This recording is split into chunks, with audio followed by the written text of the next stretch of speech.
yoxo gi nga xam ni seetlu nañ ko ci lenn ci kuréel yi ngànk dem bi ak dikk bi amul doole lool ci dëkk bu sell bi la di Touba ndax doxalinu dëkk bi dafa dëppoo ak ndigal. benn bi mooy Touba gi dëkk di dox ci ndigalal sëriñ bi te sëriñ Saliou moo nu ne woon fii dëkk bi bëgguma fi geraw lu leen naqari ñëw leen wax ko nu seet nu ñu too saafara muy benn. ñaareelu point bi mooy problème am na ci secteur transport accident am état jël ay misiram taxaw nu taxaw ne nun kan misir yi état jël diis na ci nun metti na ci njaboot gi état woote wàññi misir yi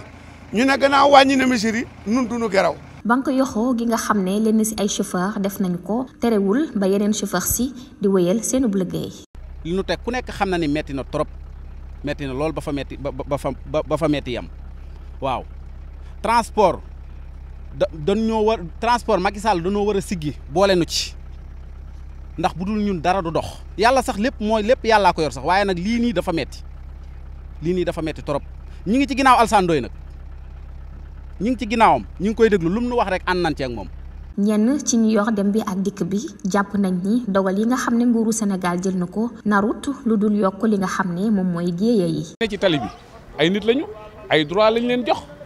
ñu war leen a surveiller yow tali bi loolu ñoom mën nañ ko lijjanti ak ña koy def mais ñun ñi liggéey tranquillement yor suñuy bagage teg ko ci porte bagage bi yem ñu bëgg ñu cee raaxaale ni ñëpp a yem sa wër yi daal nii la ñu mel loolu kàddu googu rafetul loolu lañ bëgg mu dañ. parce que nee nañu daw guddi bi parce que accident bu mujj bi nga xam ne nag jógandoo moo ko waral de bu sax musiba la loolu lañ bëgg mu daj ak bagage yi ñu tere ak 100 francs yi ñu teg ci gasoil bi loo xam ne depuis 1960 ba léegi man musuma koo gis ak ñi ma jiitu musuñu koo gis ñu ne nag du ngeen yokk paas du ngeen ko bàyyi noonu mel ñun daal bëgguñu dara lii moo waral geraw bi.